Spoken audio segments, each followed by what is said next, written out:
It is Monday, July 20th, 1:57 a.m. The first day of the Reading Rush 2020. I can't believe it's finally here. I was working again after the first COVID-19 quarantine, but I've been furloughed again as of yesterday. I have all the time in the world to read. Crazy. I wasn't going to be up quite this late, but my brother and I binged the Netflix true crime documentary Don't F with Cats. What a ride. I'm super paranoid now. That's great. So I think I might read something light before bed. I do have To All the Boys I've Loved Before on my TBR, and that's super light and fluffy, so I might just read a chapter or two of that and then hopefully have a peaceful sleep. No nightmares. Fingers crossed.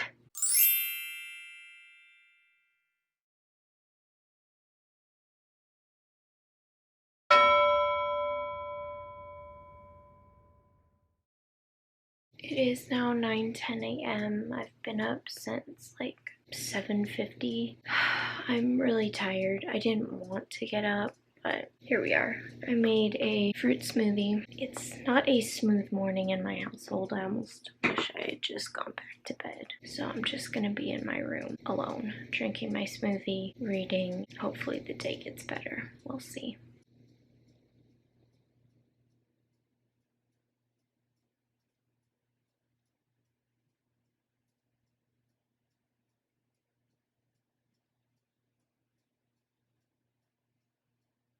It is noon and I'm right around the halfway point into All the Boys I've Loved Before. Really liking it so far. I was gonna take a nap after I reached the halfway point because I feel exhausted. But instead, my mom and I are going to get coffee. Then I'll be back and decide if I'm gonna take a nap or just keep reading. I'm back with my coffee and I'm just gonna keep plugging away at my book, because at this point, I don't know if I could take a nap anyway. It is 8:58 and I just finished To All the Boys I've Loved Before, which means I can check off reading a book in a genre I want to read more of, which is contemporary, YA contemporary. I just don't read it a lot. It's not really my thing, but I really did like this book. I really want to find a way to read the next one as well. I forgot to mention this, but right before I finished the last 20 or 30 pages of the book, I fell asleep for like 2 hours.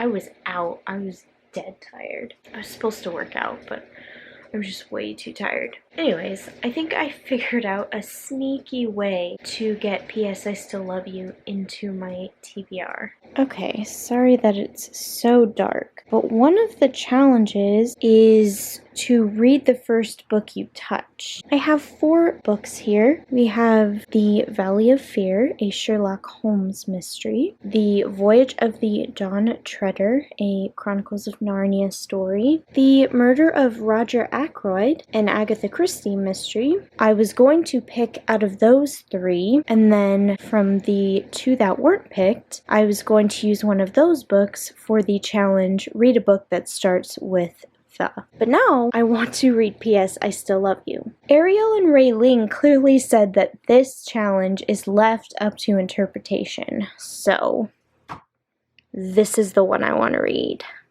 P.S. I Still Love You by Jenny Han. Let's do this.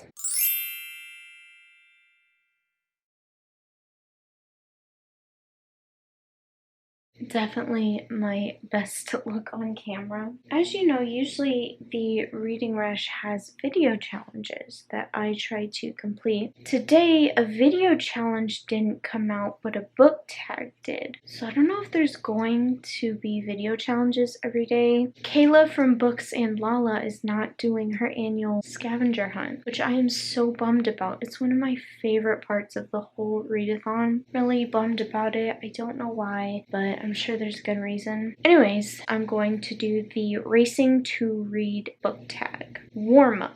A book that stretches your mind. When I think of stretching my mind, exercising my mind, I just think of the Bible.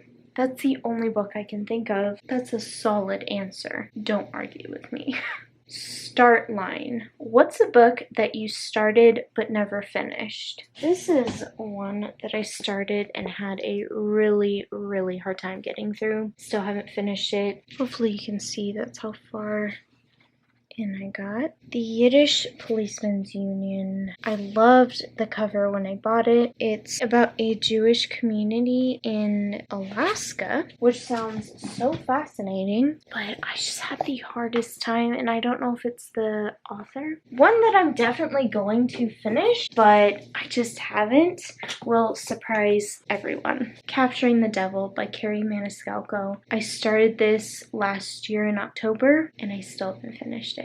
I'd been excited all year. It was my most anticipated book of 2019, but I was in a reading slump when I started it, and then my dad ended up in the hospital having open heart surgery. I've just struggled ever since October of 2019. It's going to be really hard to rate because there's been gaps between each chunk of reading, but I'll cross that bridge when I get there. Sprint, a book you read really quickly. There's quite a few I've read quickly, but I'll go with the one I finished today, To All the Boys I've Loved Before by Jenny Han. I finished it in one day. What's your favorite long book?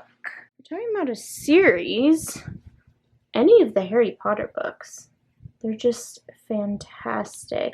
If we're talking about a singular book, my favorite classic is Little Women. So good. I hadn't read it in a long time, so I reread it and realized, oh, this is really long, and there's a reason why it feels longer than it ever has. This is the edition I read as a child. I got it at a library across from my dance school. This book isn't the full book.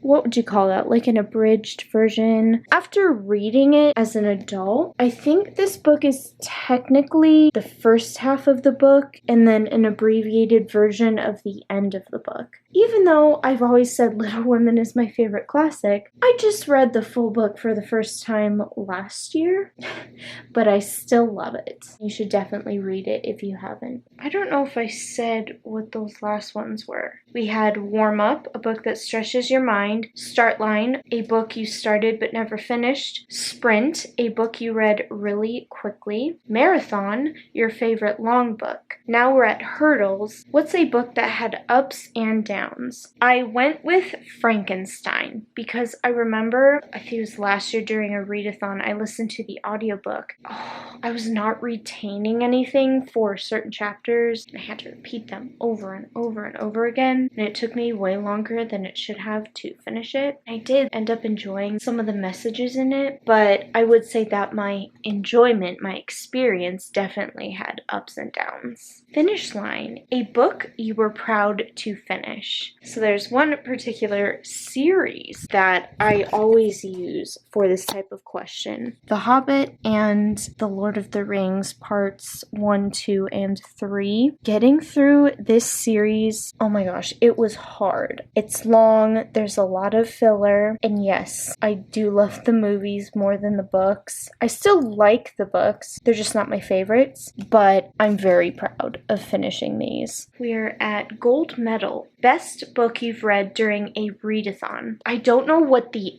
best book is, but I'll give you 2 books that knocked my socks off. The first one is Heartless by Marissa Meyer. I freaking loved this book. I loved it so much. This is an origin story about the Queen of Hearts from Alice's Adventures in Wonderland. It's one of those books you wish you could read for the first time again because, oh, it was good. The second book that actually, I could have used this one for the book that stretches your mind. So I'll add that in here. This can fit in with both of these categories. The Bear and the Nightingale. One of my favorite reading experiences during a readathon. Just like Heartless, I wish I could read this for the first time again. I loved it so much. For the category of a book that stretches your mind, everyone is going to interpret this differently. Sorry about the lighting.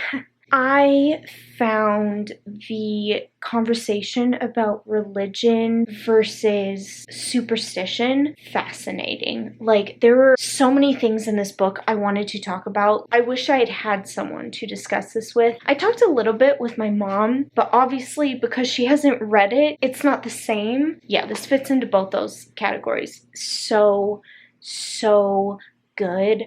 I did love the last two books, but I have to say this is my favorite, the first one. Nothing lived up to this reading experience for me. Incredible. Last question. Participation ribbon. An underrated book you wish got more attention. I'm going to say Fairest by Marissa Meyer. This is a prequel from the Lunar Chronicles series. It is an origin story about the main villain, Levana. After reading this and Heartless, Marissa Meyer knows her way around a villain origin story. I actually think I gave this 4 stars, but if I reread it, I might actually give it 5 stars. I know there are people that liked it a lot, but I just feel like it's definitely not talked about like the rest of the Lunar Chronicles books, and it should be because I loved it. It was fated that we should meet like this. Hey! Are we hanging out or what? I just want to finish this chapter.